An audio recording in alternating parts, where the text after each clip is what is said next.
The mud at the Holloway Ridge development didn't smell like honest dirt. It smelled like sulfur, diesel runoff, and that sharp metallic tang of corners being cut so hard they bled. I adjusted the strap on my hard hat, scuffed to hell and purposely indistinguishable from the gear they handed out to day laborers, and stepped out of my beat-up F-150.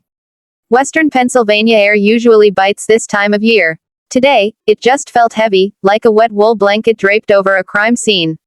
I wasn't supposed to be there. Well, Tanya, the state inspector, wasn't supposed to be there. Not yet. Officially, I was a ghost in the system, a shadow on the payroll of a subcontractor who owed me a favor from back when I saved his skin during a federal OSHA audit. To anyone watching, I was just another middle-aged woman in a neon vest 2 sizes too big, carrying a clipboard that looked like it had been used to smack rats in a basement. I headed toward the perimeter fence, steel-toed boots sinking into the muck. The site was a chaotic symphony of OSHA violations. A guy balanced on a scissor lift without a harness, treating gravity like a suggestion. Rebar stuck out of the ground uncapped, like rusty spears waiting to impale the next clumsy apprentice. It made my teeth itch. I've been inspecting structures across the Rust Belt for 20 years. I know what a building sounds like when it's going up right. It hums. This place. It rattled. It wheezed. If you're into stories about arrogant suits getting taken down and corrupt empires crumbling into dust, go ahead and hit subscribe. It keeps the coffee brewing and the truth flowing. All right, back to the mud. I navigated through pallets stacked too high and extension cords snaking through puddles deep enough to drown a cat. My eyes scanned, recorded, dissected. The project was marketed as luxury living for the modern elite. The brochures showed glass walls and rooftop gardens. What I saw was porous concrete and support columns that looked like they were leaning away from responsibility. Hey, you, the one staring at the rebar like it's about to recite Shakespeare. The voice cracked through the air like a whip. I didn't flinch. I turned slowly, pulling every ounce of patience I didn't have into my expression. Craig. You know a Craig. Crisp white hard hat that's never seen a speck of dust. Polo shirt tucked into khakis that cost more than my first car. He looked like he'd been grown in a lab funded by daddy's money and protein powder. Yeah, I said, flattening my voice, stripping it of the authority I usually used to shut down entire job sites. Craig stopped 3 feet from me, invading my space with the confidence of a man who's never been punched in the throat. He smelled like aggressive cologne and mint. I don't pay you to admire the geometry, lady. I pay you to move material. Why aren't you hauling scrap from the BB block? I really looked at him. That glint in his eye, the one that says people are disposable assets, interchangeable parts in his grand machine. He didn't recognize me. Why would he? The last time we'd shared a zip code, I was in a blazer across a mahogany table telling his bosses their soil compaction data was a fairy tale. That report got buried. I got fired from the contract. They thought I was gone. Just getting my bearings, boss, I mumbled, deliberately studying my boots. Agency sent me over. Said to report to the foreman. I am the foreman. I am the manager. I am the god of this little muddy universe, Craig sneered, adjusting his sunglasses even though the sky was solid gray. And if you're not moving toward that debris pile in the next 30 seconds, I'm docking your pay before you even clock in. We're 2 weeks behind because of incompetent grunts like you. Move. He pointed to a heap of twisted metal and shattered drywall near the eastern foundation. The exact spot I needed to see. The irony was so rich I could taste it. He was ordering me to inspect the evidence that would eventually hang him. On it, I said, turning before my face betrayed the rage boiling under my ribs. I walked toward the foundation, heart hammering. Not fear, adrenaline. The hunt. I remembered 2 years ago, how the paperwork vanished, how the bribes flowed, how I was told to stop being hysterical about structural integrity. Safety was a nuisance. I was a nagging housewife. Not this time. I crouched by the debris pile, pretending to sort scrap. From that angle, I had a clear line of sight to the exposed foundation wall of the main tower. I slipped a high-resolution camera from my pocket, hidden behind the bulk of my clipboard. The concrete was weeping. Not literally, but technically, yes.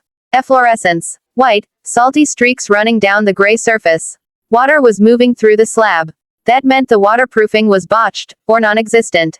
In a freeze-thaw state like Pennsylvania, that's not a defect. It's a ticking bomb. Enjoying the view, Craig called from the trailer steps, laughing into his phone.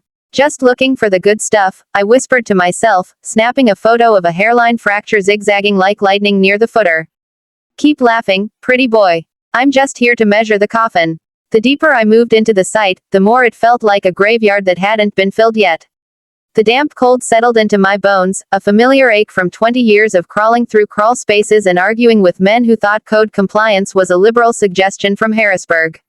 For the next hour, I moved scrap in a steady rhythm. Lift, carry, toss, lift, carry, toss. Nobody looks at the person hauling trash. You become invisible, less interesting than a forklift. But my eyes were sharp, cataloging every sin. That's when I saw the truck. A beat-up Ford F-350 with a faded logo, Miller & Sons Earthworks. My stomach dropped. Miller. The same outfit that faked soil density tests on the collapsed strip mall in Erie 5 years ago. Cheap. Fast. Experts at burying mistakes, sometimes literally. If Miller was here, the ground under our boots was probably unstable fill packed with prayers and bribes. I drifted closer, dragging a sheet of corrugated metal as cover. A guy in a Miller vest argued with a crane operator. Restrap Gary. We called him that because he always looked oily and could slip out of any regulation with a handshake and a grin. Don't worry about the compaction report, Gary said, spitting tobacco onto the gravel. Craig said just pour the slab. We'll backdate the density test. Who's gonna check? The city inspector's blind as a bat. I gripped the clipboard so hard it cracked. They weren't cutting corners. They were erasing the map. Backdating density tests meant a 10-story luxury condo sitting on jello. I headed toward the welding crew. Structural steel is the skeleton. If the bones are bad, the body falls. Sparks rained down like angry fireworks. An older welder stood there, mask flipped up, face like crumpled leather. He was staring at a joint on the main column line, shaking his head. Heavy load for a Tuesday, I said, dropping scrap nearby. He studied me, saw the vest, the dirt, the fatigue, not the inspector, just another grunt. It's not the weight that worries me, he muttered. It's what's holding it up. I leaned closer. Looks like standard I-beams. What's the issue? He lit a cigarette. Chinese imports. Recycled scrap steel stamped grade 50, but they grind like grade 36. Soft. Heat 'em too much, they warp like a plastic spoon in a microwave. I told the super, that preppy bastard. He told me to crank the voltage and shut up. That's illegal, I said before I could stop myself. He laughed, dry and hacking. Illegal. Look around. Soil crews burying tree stumps in the load-bearing zone. Electricians are running non-plenum wire in the ceiling drops. Legal, just means, too expensive, on this job. I've got 2 years till pension. I'm keeping my head down. But I wouldn't buy a condo here. Wouldn't let my dog sleep here. I nodded, snapping photos of beam stamps and porous welds already showing stress fractures. I checked the marking, Shanxi Steel Company, batch 4004. A bulletin from the American Institute of Steel Construction flashed in my memory. High phosphorus content, brittle in cold weather. And this was Pennsylvania in November. Is this a coffee break or a construction site? Craig's voice boomed from above. Get back to work. And you, trash, if I see you standing still again, you're walking home. Trash. I lowered my head and moved. That's fine, Craig, I murmured. I'm finding plenty of trash. Most of it's wearing a white hard hat. By noon, the sky was the color of a bruised shin. My back screamed. Manual labor isn't forgiving. But the real pain was watching this disaster unfold in real time. Near the temporary office trailer, I squinted at the permit board. Legally, permits have to be displayed. On dirty jobs, they're hidden behind grime or stacked boxes. I leaned closer to a photocopied foundation permit when the trailer door banged open. Craig stepped out with Councilwoman Hatcher. Beige trench coat. Heels that cost more than my mortgage.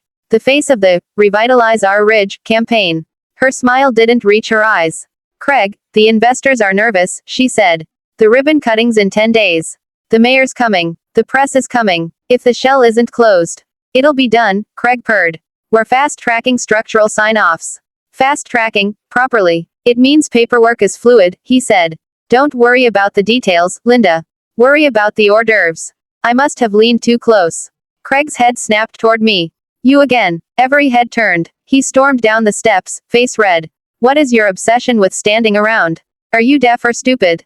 Before I could respond, he ripped the clipboard from my hands and threw it into the mud. Pick it up. For a second, I considered pulling my badge. State Inspector. License 4922. I could freeze this site in 10 minutes. But not yet. If I stopped it now, they'd pay a fine, fire a subcontractor, and restart in a month. Craig would get a slap.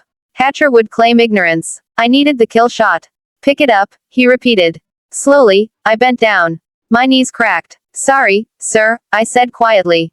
Won't happen again. Damn right it won't. You're lucky I'm desperate for bodies. Now get out of my sight. Go clean the portable toilets. That's more your speed. The councilwoman watched, bored. I wasn't a person to her. Just a line item. Charming management style, she murmured. Some people only understand the stick, Craig replied. I walked away, hands shaking, not from fear, but from the effort it took not to scream. He's just a suit, the welder whispered as I passed. He's not a suit, I said softly. He's a target. Behind the porta potties, I pulled out my phone and dialed a number I hadn't called in 2 years. Hello, Dave, it's Tanya. Don't hang up. Who's handling the Halloway file at the county office? Silence. Then a sigh. It's marked priority red. Goes straight to the deputy director. The one with the new boat. I didn't say that. You didn't have to. Meet me tonight. Diner on Route 9. Bring copies. The diner was perfect. Sticky menus, coffee like battery acid, and a waitress who looked like she knew exactly how you'd die. At 11, Dave walked in, pale and clutching a manila envelope. You look like hell, he said. I look like a laborer, I corrected. One who cleans toilets. Everyone knows Halloway's the Golden Child Project, he whispered. The mayor wants it done before the election. Hatcher's pushing it. Money's everywhere. And the inspections. I asked. How are they passing soil compaction when I watched them bury tree stumps? He slid the envelope over. Open it. Permit number 8892B. Foundation approval, signed by nobody. Stamped. Administratively approved per Directive 12. Since when does a directive override a physical inspection? Since the deputy director created it last month, Dave said. Expedited review based on contractor reputation. VIP list. They self-certify. Self-certify. My temple throbbed. Craig is certifying his own safety checks. It gets worse. An email chain. From Craig at Halloway Group to the deputy director's office. We have a potential issue. Rumor the old inspector Tanya redacted is sniffing around. She's flagged as disgruntled. If she files anything, send it straight to the shredder. We can't afford delays. Cracks in the east slab are cosmetic. We're patching tomorrow. The cracks in the east slab, I read slowly. They're cosmetic, Dave said weakly. They're structural shear fractures, I snapped. If that building's fully loaded and we get heavy snow, that slab shears. The eastern wing collapses. We're talking pancake building. We're talking bodies. Dave flinched. I know. That's why I came. I signed because I have a mortgage. 2 kids. But I can't have blood on my hands. I looked at him. He was scared. Complicit. But tonight, at least, he wasn't silent. And that was enough to start the collapse.